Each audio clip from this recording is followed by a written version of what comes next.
House Press Secretary Karoline Leavitt, great to have you. Morning.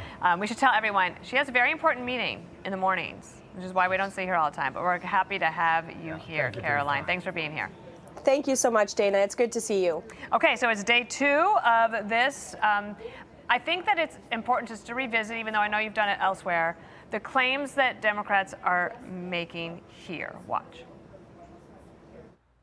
They're lying. They're just outright lying. That is a bold-faced lie, and it really shows how desperate they are. This is also an outright lie. There is nothing in anything that we have proposed that is trying to change that law. They make up lies, absolute lies. They say, oh, what they're fighting to do is prevent, say, illegal immigrants from getting federal health care dollars. That is a damn lie. I feel like they've walked into a bit of a trap, because your point is that if they were to make these changes, it would allow states to use federal dollars to help give illegal immigrants health care. Go. Yes, that's exactly right, Dana. In fact, I have the Democrat proposed continuing resolution right here, where you can read in the text a provision that would remove the provision that Republicans passed in President Trump's One Big Beautiful Bill to ensure that illegal aliens in our country cannot receive Medicaid and taxpayer-funded health care benefits. That was happening under the Biden administrations, and the Democrats endorsed it, encouraged it, and vocally supported it. Joe Biden and the Democrats allowed millions and millions of illegal aliens into our country. They paroled them into the country. They gave them a Band-Aid called temporary protective status. They completely abused our immigration system. And then those illegal aliens were receiving the taxpayer-funded health care benefits of hardworking American taxpayers. That's why wait times at hospitals went through the roof under the Biden administration. And that's why the Trump administration and President Donald Trump immediately fixed this and changed it into law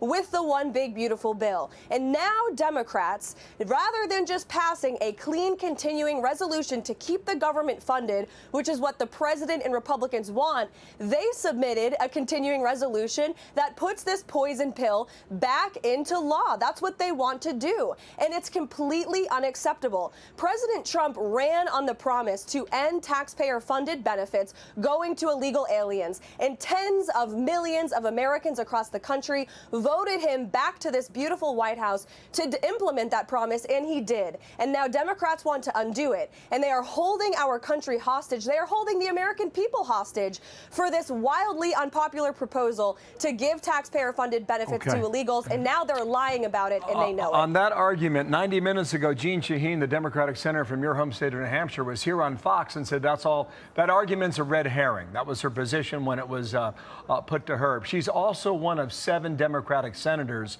listed today in Axios who could defect or crack. Has the White House or leading Republicans heard from any of those 7 that would get you to a number that would be able to end the shutdown?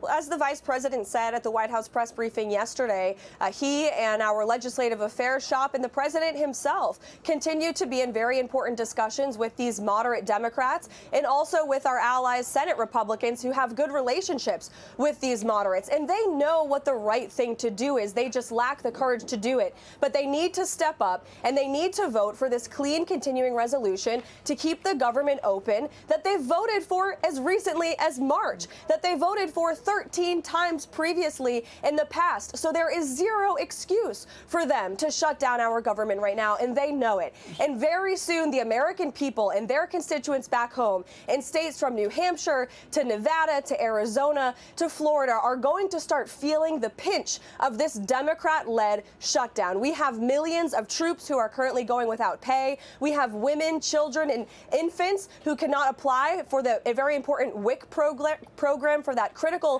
food and life assistance. And you also look at air traffic controllers who are now having to work without pay. These are critical consequences, and it's the Democrats' fault. And they have a chance to reverse course, and they should.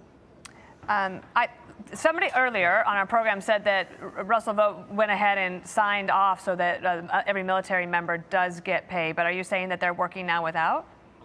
Well, we are certainly looking into how we can fix this problem. And look, we have $0 coming into the federal government right now because the Democrats shut it down. So what Russ Vought is working diligently on is examining how we can fix this mess to ensure that critical funding continues, that we can get people paid. But the Democrats are making that very difficult. And that's why the president put out a statement this morning saying that we're going to start looking across the board at layoffs and at agencies that we feel do not best serve the American taxpayer, that may need to be halted or permanently cut. So on that, I wanted to ask you about that because he mentioned Russ Vought in that.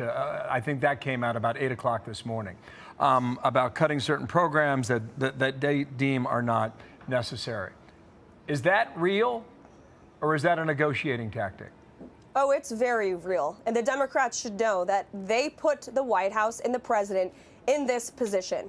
And if they don't want further harm on their constituents back home, then they need to reopen the government. It's very simple. Pass the clean continuing resolution, and all of this goes away. We would not be having these discussions here at the White House today if not for the Democrats voting to shut the government down. This is an unfortunate consequence, and the president and Russ Vought will be meeting on that later today. How much do you think this has to do with the personal politics of the upcoming race here in New York for Senator Chuck Schumer, who could be facing a primary from somebody like AOC or maybe somebody else who just wants to challenge the generational divide? Well, look, I can't speak for Senator Schumer, nor do I want to be tasked with that. But I do believe politics is very much at play here, and I think that's deeply unfortunate because if you look at the polling, a recent New York Times poll, for example, 2 in 3 Americans across the country want the government to be open, and that includes New Yorkers in his own state who are now suffering as a result of the shutdown that Senator Schumer is leading. Okay, last question on this. Do you brief today?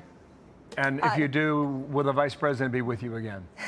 Not today, but I'm very grateful for the vice president's time yesterday, and I know he's continuing to work very hard alongside the president and our entire team to try and get this government back open. Okay, but are you briefing today? No briefing today, but I'll see you tomorrow. I want to move to different matters here. There's a report in the Wall Street Journal the president's willing to give intelligence to the Ukrainian military to hit deep inside Russia. Has that happened yet? Well, look, we don't comment on classified intelligence matters. It's just not something we do publicly. It would be irresponsible of me to do that here. However, I know the president has made it very clear that we are going to continue to sell weapons to NATO, so NATO can provide those weapons to Ukraine. The president has extended an incredible amount of time and energy to try and end this war between Russia and Ukraine. He wants to see this war ended. He's made that very clear to both sides of the war, but you need both sides of the war to want it to end as well. And so in the meantime, the president in the United States of America will continue to sell those weapons to NATO. There's also the waiting game as President Trump announced the 20-point or 21-point plan for Gaza. The world's waiting for Hamas's response. And President Trump had been very clear that if Hamas doesn't take the deal and doesn't provide what is required, like releasing of the hostages, that Israel could go forward. Hamas has been really taking its sweet time. At what point, when they said end of the week, are we getting to a moment where Hamas is basically going to walk away from this? Well, it's a very good question, and it's a red line that the President of the United States is going to have to draw, and I'm confident that he will. But the President and his team worked very hard on this 20-point comprehensive, detailed plan that has been applauded all over the world. Literally, everyone in the world supports this plan. Israel has accepted it. Of course, we had Prime Minister Netanyahu at the White House doing that this week. We've seen Arab and Muslim countries accepting and applauding the plan. All of our European allies have said that the president and his team are doing the right thing. This is an acceptable plan, and we hope and we expect Hamas should accept this plan so we can move forward with a more peaceful and prosperous Middle East, just like we did in President Trump's first term. Deadline is this weekend. We'll see what they say. Really appreciate your time. Thank you. And have a great day. Thanks, guys. I'm Steve Ducey. I'm Brian Kilmeade. And I'm Ainsley Earhart. And click here to subscribe to the Fox News YouTube page to catch our hottest interviews and most compelling analysis.